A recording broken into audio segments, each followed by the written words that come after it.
Sound check, 1, 2. This is the 217 Recovery Podcast with Corey Winfield. He knows as soon as he gives it to her, he's gonna give her his heart to her too. And we'll have kids and get married. That's too far. Holy shit. It is the 28th of February, 2024. My name's Corey Winfield, and this is the 217 Recovery Podcast. North Studio is where I'm at today, and a very special guest in the studio with me, Jeff Lang. Jeff, how are you today? Hey, Corey, I'm doing really well, thanks. Thanks for having me. People are like, Jeff Lang, is he the guy that plays guitar for Styx? Just like that, yeah. Yeah. Sure, yeah, that's me. Yeah, I don't even know if there's a guy in Styx that plays that, but I mean, I don't know. Here nor there. That's right. You're here in the studio, and there's a big event coming up tomorrow, at least in my eyes, the 217 Recoveries event. It's Recovery Stories Message of Hope Part 2. Oh, yeah. And we kind of asked you to be the headliner, bro. Oh, so exciting. Thanks for having me. No pressure whatsoever. Yeah, none. I can handle it. It is cool because how we do it is we start off with like 4 people who tell recovery stories. Now, this isn't your whole life story. These are just like little pieces of it. And they're usually about 3 to 5 minutes long. So it kind of moves along pretty quick. And it's interesting because you get to hear about people. And then the message of hope part. And that's where you come in, Jeff. You know, Mike is going to get up there, and then you're going to follow him to kind of close it down. Again, no pressure, man. Yeah, right. Mike's a hard act to follow. Yeah, no pressure. No Right. pressure whatsoever. So I can bring it. But I think you're pretty pumped, and you know, it's like one of those things where even if you mess up, it's your story, your life, you're telling it. Like there really should be no pressure. There's not. No, and I mean, it's just an opportunity to get to tell just a snippet. You know, I think I can handle it. I don't know if you know this or not, Corey, but I'm kind of a big deal. So Yeah, that's what I mean. That's why we had you headline it for us. the real challenge is fitting my life into 10 or 15 minutes. Like, Oh, we were hoping you do like 30, 35. oh, sweet. Well, even better. Like, but still, there's a lot. I've done a lot. I've seen some things. Yeah. And that's the tough part about telling the stories. And we've all, the people in recovery, I would say most of us have been to a place where it's a speaker meeting. You get up there and these people are asked to fill an hour sometimes, and they've never spoken publicly, you know? Yes. And so they're telling stuff, and sometimes they call it, you know, speaking out of church, you know, my brother, and he was an alcoholic, and then my mom, and you're like, well, you know, how about we talk about you, buddy? How about we hear your story? And okay, you can say that your family upbringing wasn't the best. Okay, cool. But like they'll start like calling people out, and I did the same thing the first time I told my story, and I had to apologize to all the people that I kind of threw under the bus because nobody held the alcohol to my face and poured it down my throat. I did that.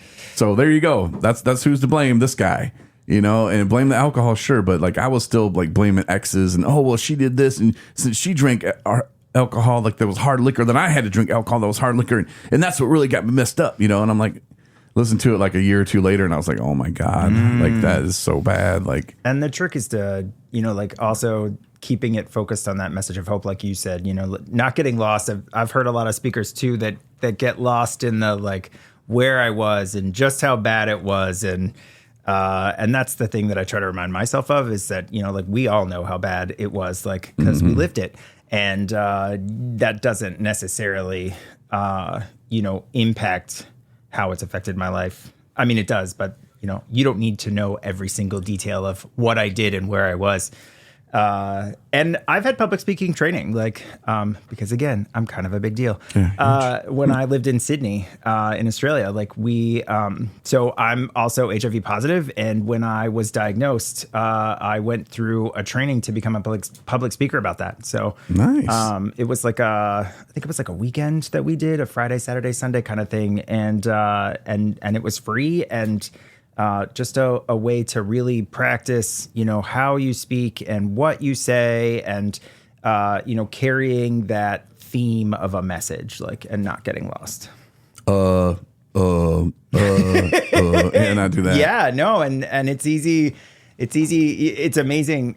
When I was in grade school too, or middle school, I was in the gifted and talented program, and we did public speaking stuff then too, where other students would sit there and you would have to give a speech, and they would count the number of times that you said then, like, and then tell you later. And It's, like you don't notice that you put these sentence enhancers into your sentences and then spend more time making those sounds than actually collecting your thoughts. Yeah, that was a huge crutch for me back in my early days on the radio, and I don't know how long it took me to break it. But then you find new ones, and I was like, as soon as I handed my program director my demo or whatever, the air check, and I'm like, here you go, and I was all proud. I'm like, I didn't say one time. She's like, just replaced it. Yeah, you're saying but a lot. I was like, all the butts. Yeah, and it's just something I do now, and I it's like weird. big butts. That's it's like I like booties. that's right. So like, now I put them into my senses. Yeah, you replace one crutch with another. It's not unlike addiction. Yeah, it's very similar to that. So tomorrow you're talking, and just for people that are going to be there, it's Recovery Stories, Message of Hope Part 2. It's at the Traverse City Event Center, which is also known as the Traverse City Comedy Club. Really cool event. If it's about 125, 150, I think it'll be packed. It's a neat little venue. It really is. You would never know that it was there if I hadn't been there a couple times. Yeah, it's kind of sneaky off to the left, off South Garfield. All the details are at 217recovery.com. But for those of you who can't make it, who maybe live in Sydney, Australia, or in Dallas, Texas, or Fort Smith, Arkansas, or Coloma, Michigan, or maybe even Grand Rapids. For those of you who can't make it, we're going to film it. Nice. And you can see it online as soon as I put it all together, which usually takes some time because got other things going on, but I will have it together. Process.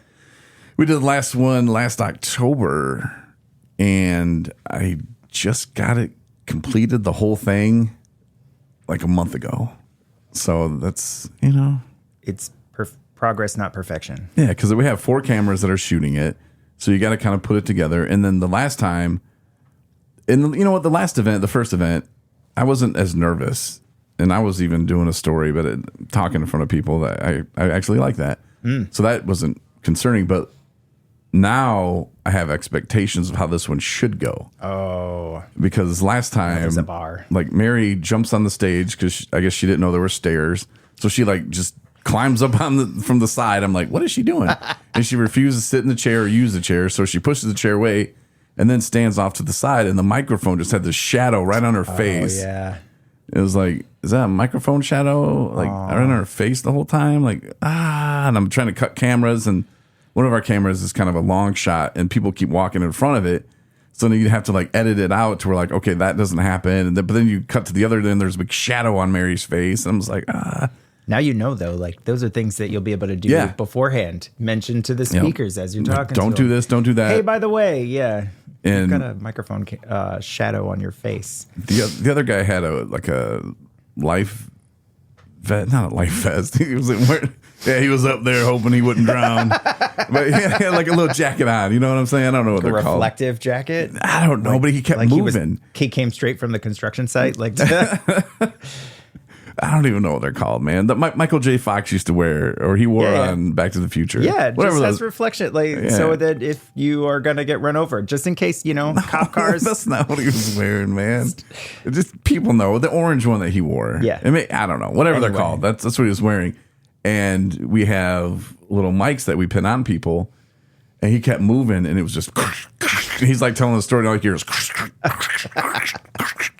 So I was like, okay, got a note to self not to do that. That's right. Tell people, wear something. Do you know what you're wearing?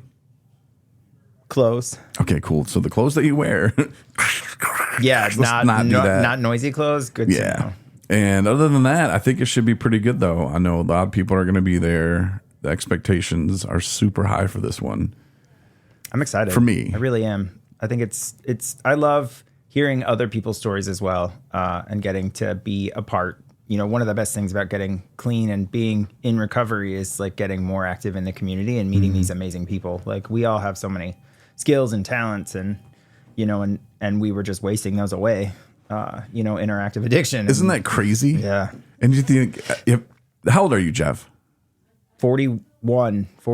Okay, so when you look back, do you think, man, I could have accomplished so much more? I mean, I think we all do, but we have to come to terms and accept the fact that we are where we are today for a reason. I mean, I could be living in a foreign country. I could have potentially pulled that off if I hadn't chosen drugs instead of spending instead of spending the time that I should have been using to actually actively get a way to stay in that country. So, but you know, like you just said, like everything has happened the way that it has needed to happen so that I can end up here today. Like, Yeah. can make a bigger difference now knowing and experiencing those things than I could have then. But man, drug users are some creative people. Like there's some, if you think about all the different ways that we managed to, like, you know, I don't recommend breaking the law, but all the different ways that we broke the laws and got away with the stuff that we got away with, like for so long before we finally got caught, if we got caught, you know, like there's some skill sets in there that we are finally getting to tap into. And that's an exciting thing to watch. Like I love watching people get clean and find like what it is that they're actually good at. What makes them happy? What gives them purpose? Yeah. Like you. Look at you. Yeah. Making the world a better place. Yeah. Somehow. Getting these people where they need to go. Like, Yeah, that's a huge part of it. I was just talking about that with somebody the other day. Like, what a blessing you are. Like, and this 217, you know, like what you guys are doing, because realistically, like that's the step that, you know, like even for me, like when I wanted to get clean, I was in South Carolina and I so desperately wanted to get clean, and I wanted to go to a long-term recovery facility, and there were 2 of them in South Carolina. And the first one I called in Charleston wanted $2,000 up front to walk in the door. And the guy literally said to me, because I was like, well, I'm an addict, like I don't have $2,000.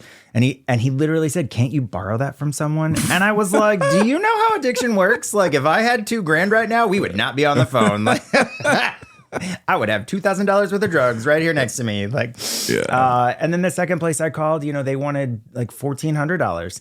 And I had health insurance, and I was like, what do you mean? Like I have insurance. You can't even, you know, you can't even accommodate that. And he said, you know, unfortunately not. And it wasn't until like a week later that he called me back and he said, you know, like we've got some scholarship money that if you still really want to come, you can do that. And luckily I had a friend that took me, because it was an hour and a half away, this place that I went to out in the middle of the backwoods of South Carolina. Yeah, no, it really was. It was in the middle of nowhere. You know, this facility had like 2 trailers and out on just on a plot of land, like, and that was this recovery facility that I went to. Got your ass. That's what I'd be worried about. Yes, yeah. Well, it was, you know, it was a good experience, and it's what led me to Michigan too, because that's where I was getting clean, and I sat out under the stars one night and said to my higher power, I said, like right before I went to bed, I was like, all right, I'm listening. Tell me what you want me to do. I went in and went to bed, and the next day. Excuse me. The next day, I was doing the dishes, and we got TV time in the afternoon, and we had something playing on in the background. And in the background, in the backwoods of South Carolina, an ad for Traverse City, Michigan, Pure Michigan came on. I was going to say, was it Tim Allen? No, it was just a Pure Michigan ad for Traverse City. Yeah, and friends of mine had already written to me in rehab and said, we live up here. We think you would love it. Like, this has everything. Okay. And so I'd already been thinking about it. Like, and you don't get a clearer sign than that. So I was like, all right, done deal. Like, you know, and I didn't stay clean after that, but I did. That was the deciding moment right there. I was like, all right, because I was actually toying between here and Baltimore, Maryland, because I've got friends that live there too. So because I wanted out of South Carolina. Quite different. Traverse City, Baltimore. Opposite sides of everything. Very much. But you know what? I think it took a month, but I packed up and I moved up here. And it didn't start out strong, but it's finishing strong. So well, that's good. I love it here. It's beautiful.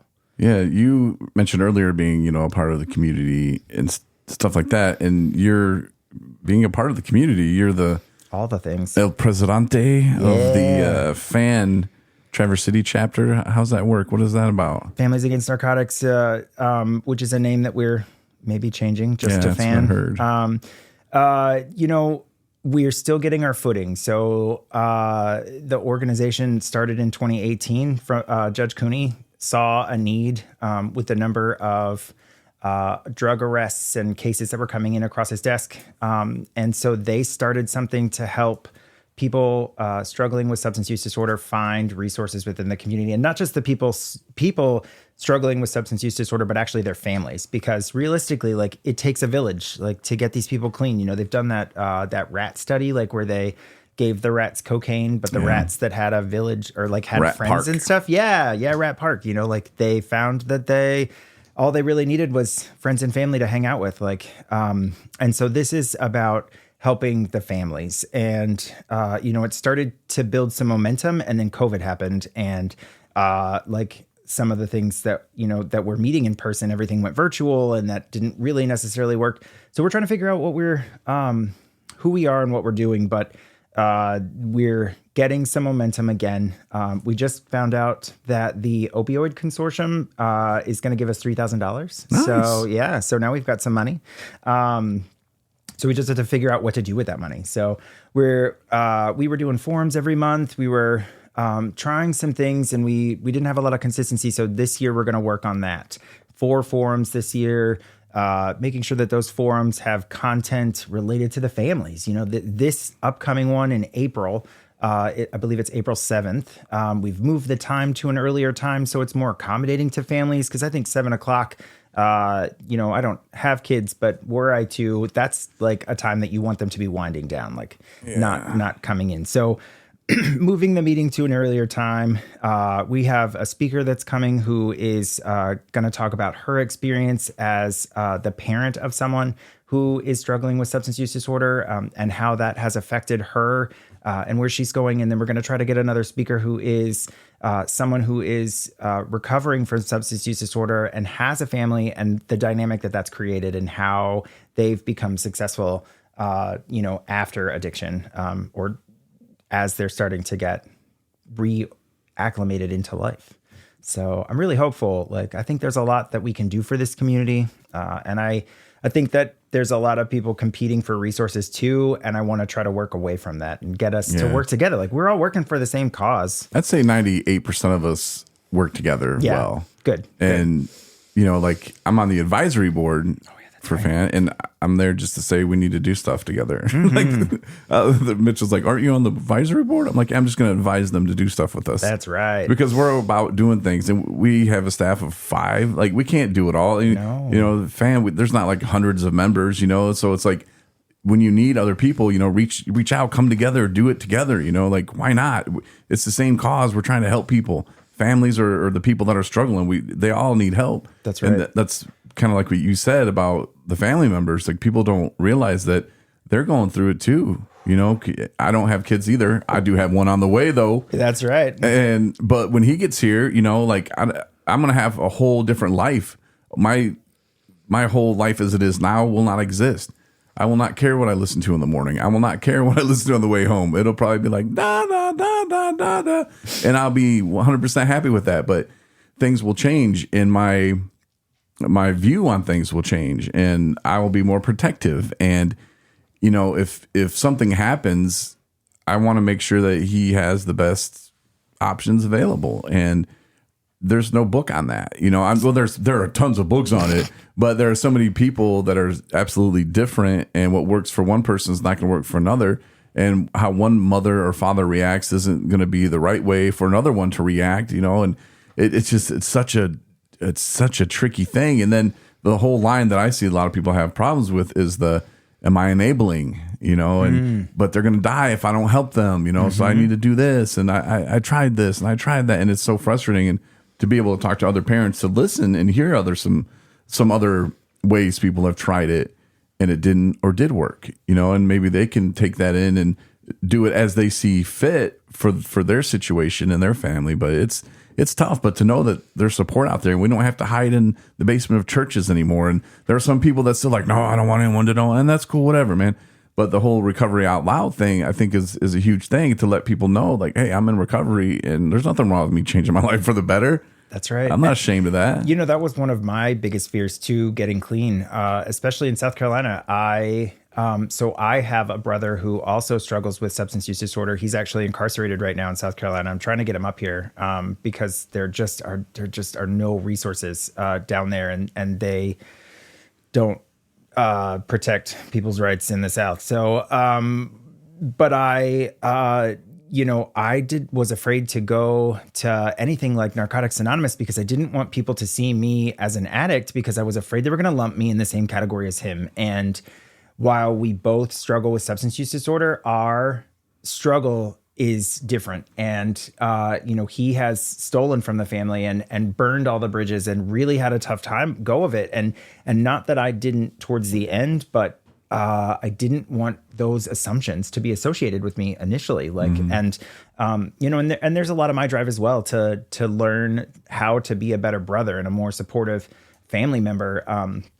Because I've also got parents who I love, but I also love that they live in South Carolina, and and I live up here, and as wonderful and supportive as they have been, like they too could benefit from learning more about this disease and more about how to be better parents. And for the people that want those resources, like that's kind of what I want FAN to become, is a place where you can, find the resources and navigate that system. Cause there are a lot of things out there like that can help, people and families but how do you know like where to begin? Like unless you have a guide who's like walking you through these things. And that's kind of one of the things we're going to work on this year too. It's one of our goals is to create these kind of welcome packets like that have a bunch of those resources in there.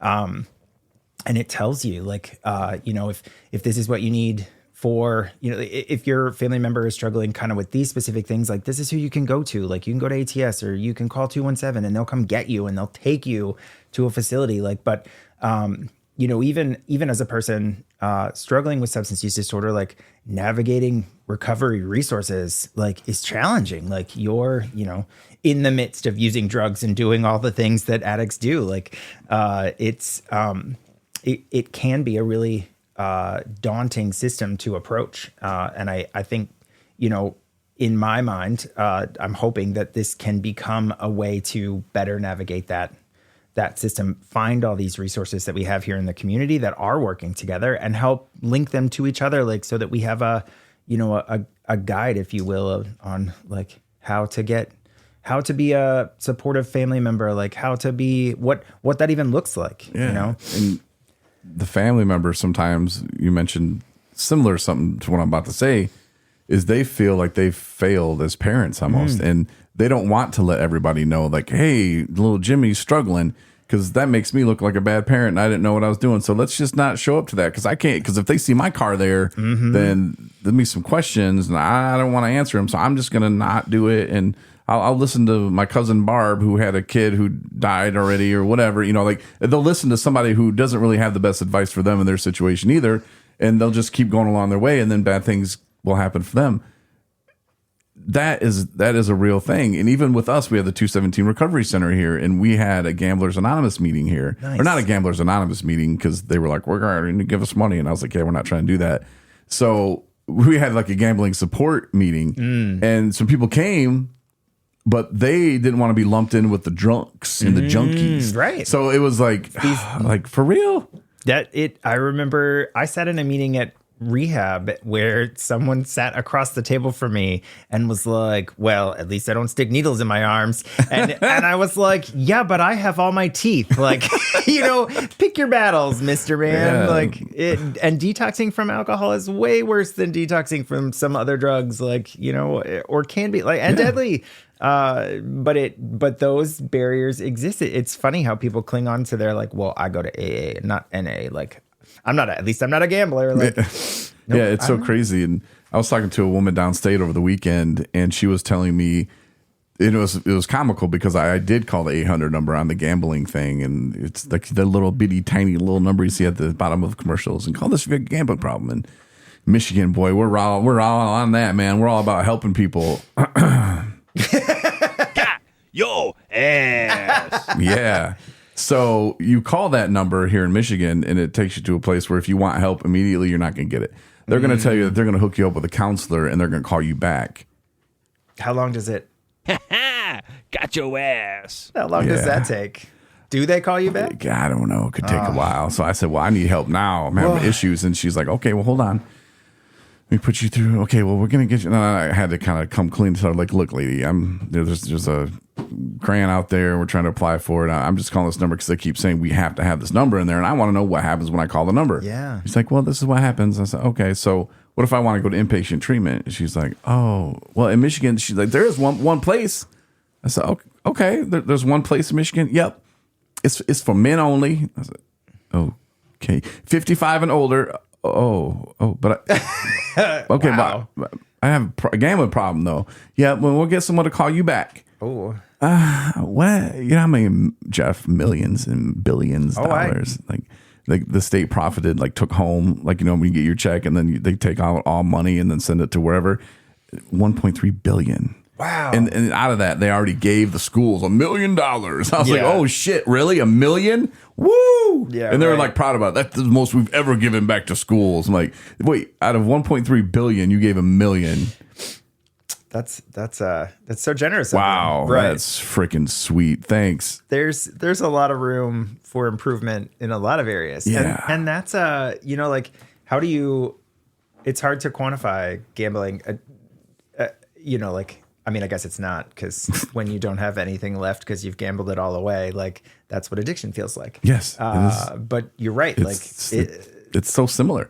And one therapist who went to school for a bunch of years or whatever, he explained it to me the same. He's like, look, when someone hears those ding, ding, ding, ding, ding, ding, or when they pull into the parking lot of a casino, or when they get their phone and they see, oh, here's a parlay for Brett Favre. Is he going to, Brett Favre, I'm dating myself now.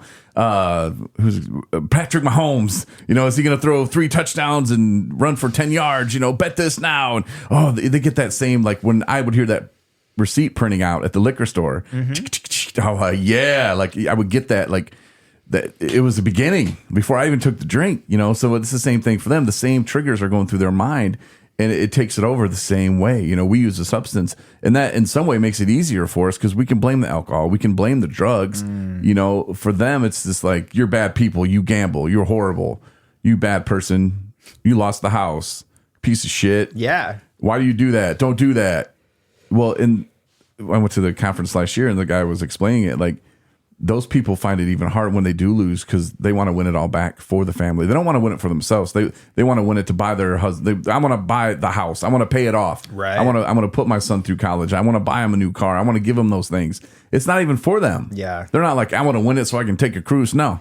It's so I can take my husband to here, or I can do this for other people, and that's the crazy part about it. And they're the ones getting all the blame of being bad people, and then they reach out for help, and maybe they'll call me back today or tomorrow. If you're 55 and older and male, then you can go to inpatient. Yeah, Oh, for yeah. women, nah, sorry, Yeah, right. Got Women nothing don't- for you. Thanks, Governor. My mom's governor. I always say that, not mine's. Whew, isn't she about done? Anyway, that's not to get political or anything. I'm just saying these are the facts of what happens here with people in gambling addiction. And I was talking to somebody over the weekend, which started this whole thing here, and she said that the reason why it takes a special license to be able to be therapy or therapist or whatever for people with gambling disorder. And the suicide rate is so high and the insurance rate on that is jacked up because the suicide rate is so high. Oh, right. That people don't touch it. And so like up here, I think there's 2. All northern Michigan, there's 2 people that'll handle it. Downstate, where she said there's none. Wow. So you call that number, you'll be waiting for a long ass time. that's insane. And That's unfortunate, is what that is. yeah, Gambling scares me. Like I it's have only been to a casino, like I can count it on one hand. and we're just like the other guy that was across the table from you going, well, at least they'll put noodles in my That's arms. right. You know, at least we didn't. It's just an opportunity away from us. You know, at least we didn't It is. have that. Because if you would have went to the casino that one time or 2 times and you would have won 10 grand, ding, ding, ding, ding. That's you all know, it takes. And I think thank God that never happened to me, and I always lost money. And I don't really find it all that fun to lose money, especially No. when I had to buy alcohol. You know, Right. Yes. It's like, what am I? I can't lose money.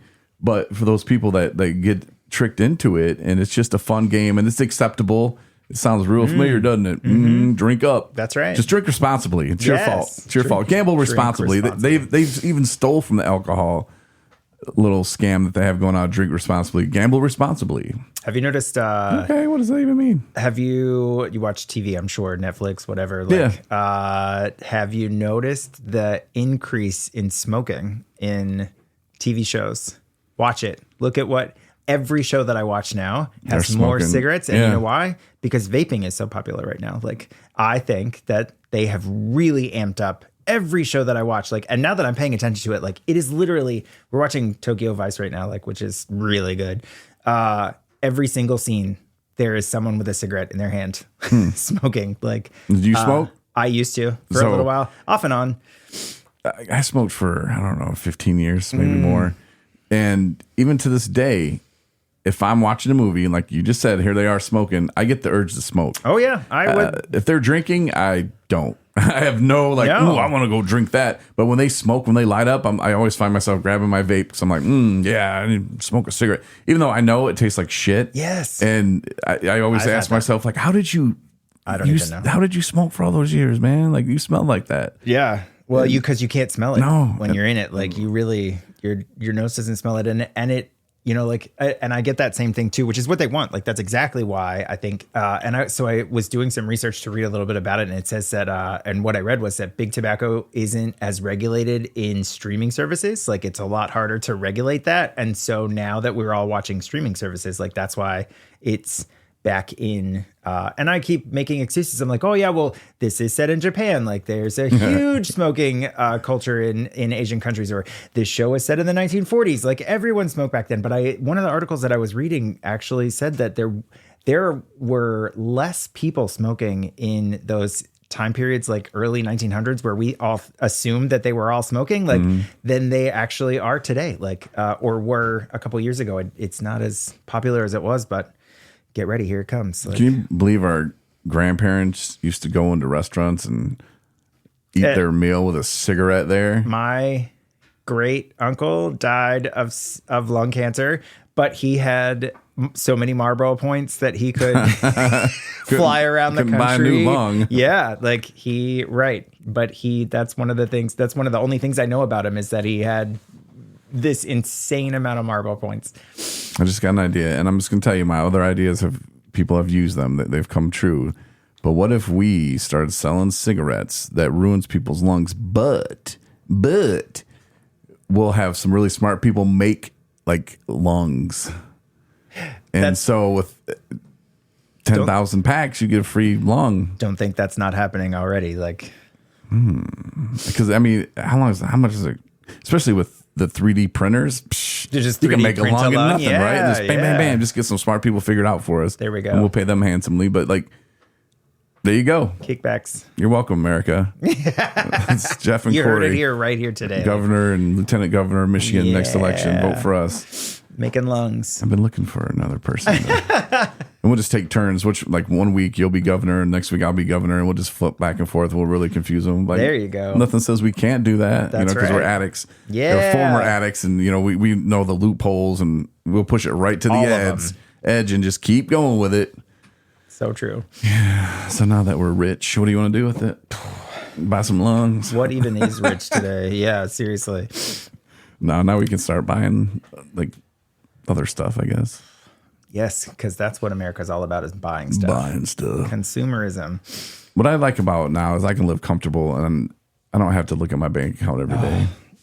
I'm almost there. I've got one more year of some debt to pay off for my active addiction. And I've done it twice now. Like, when I was in my early 20s, I had $13,000 in credit card debt. Like, Oh, damn. yeah.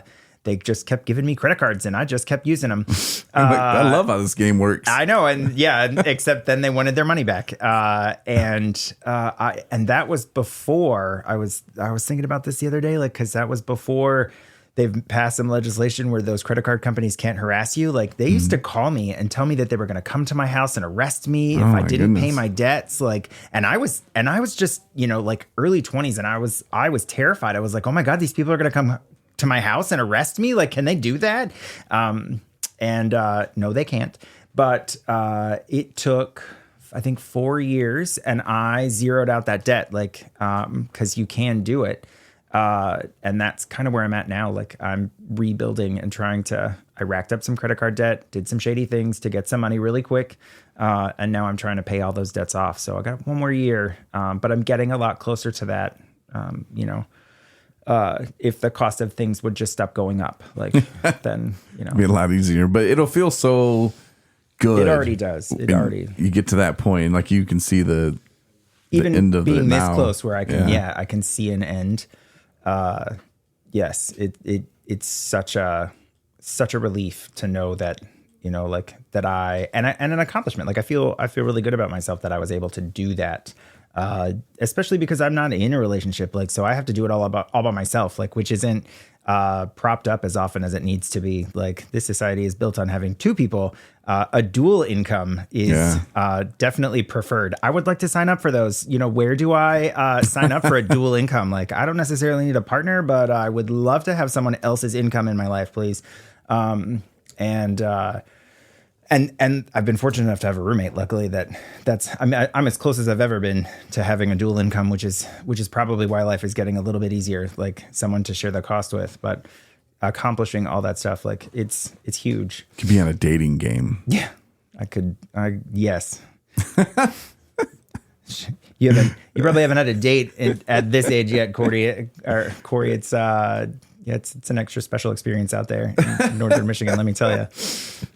Yeah, you just got to deny the ones that you really want. It's like, no. And those dating apps are just as they're a problem for me just as much as going to the game, like constantly checking to see if there are new people. Yeah, like to get messages. I re-downloaded Grindr this past, like I hadn't had it since I got clean because a large part of my addiction was spending time on there. And it is this thing like where you're constantly like scrolling to see new faces, and then someone messages you. And my roommate went away for the weekend and I downloaded it, and I spent my entire weekend on this stupid app. I didn't do anything else. Like I just sat there, and every time I was like, all right, well, I'm going to get away from this. I'll go away. And then someone messages you. And so then you're back in it. Like, I was like, oh, so I deleted it. I got rid of it again because it was and talked to I called my sponsor too. I was just like, we need to talk. So you didn't meet anybody interesting, or? Not really.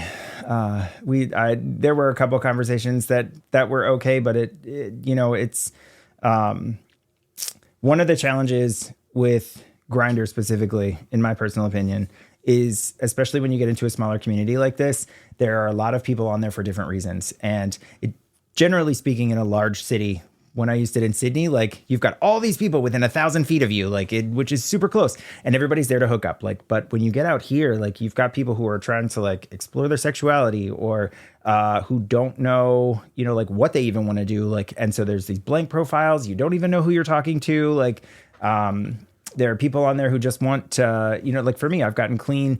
There's only one place in town to meet queer people, like, and it's at Sidetracks, which is a bar, and when I was in drug court, I couldn't even go there for 3 years. So it's like, how do you even meet other people to potentially date?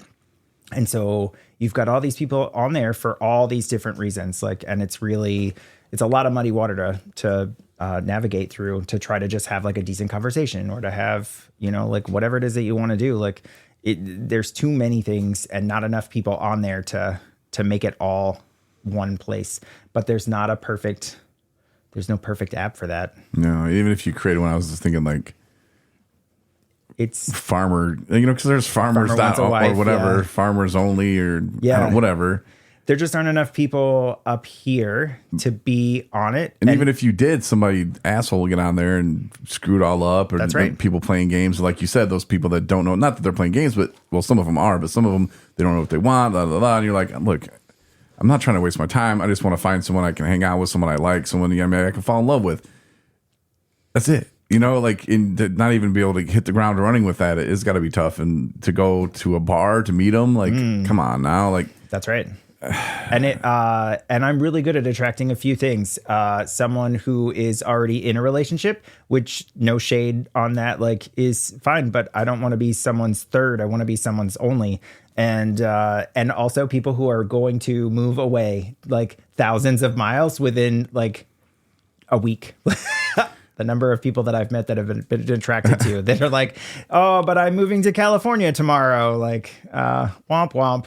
But, and we're a tourist town. So a lot of the people that are on those apps, especially in the summertime, like are just here for a weekend or a week. And I'm not good at long distance. Like, I don't even want to go to Walmart sometimes because I'm afraid it's too far away. Like,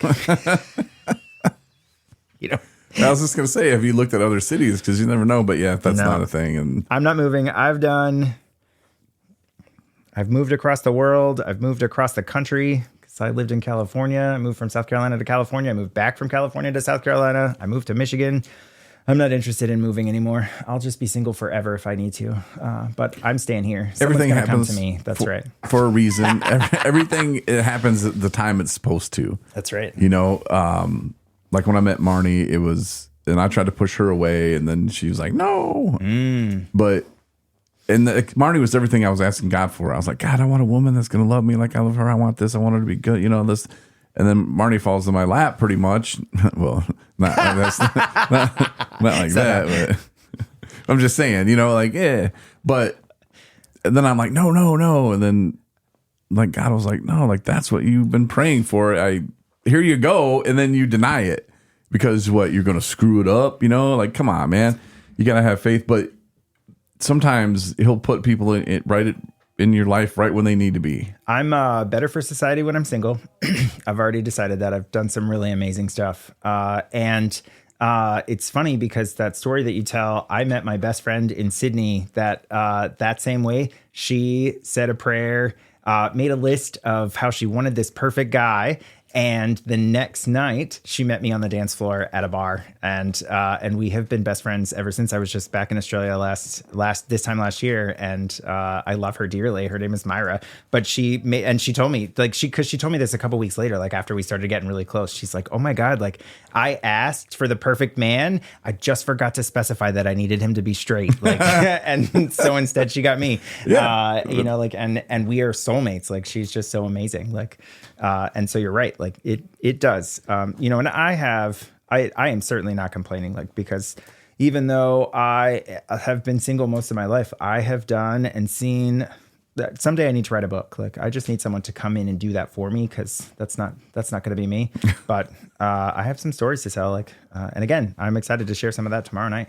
Yes, I'm excited as well. And of course, if you can't make it tomorrow, look for the video maybe by Christmas. No, it'll be done before. I don't know. I got a baby on the way in May, so I should probably get it done quick. Yeah, you better. Yeah, get that done quick. But Jeff, I appreciate you coming in today, Corey. to our studio, to our office/studio. I don't know what to even call it, but yeah, I appreciate you coming in and being on the podcast today. And I really look forward to what you have to say tomorrow, man. It's going to be a great event. I'm really excited. Thank you so much for having me. Yeah, you have to come back and do a recap someday. Heck yeah, I'm available. We'll have to pay you because you're kind of a big deal. That's right.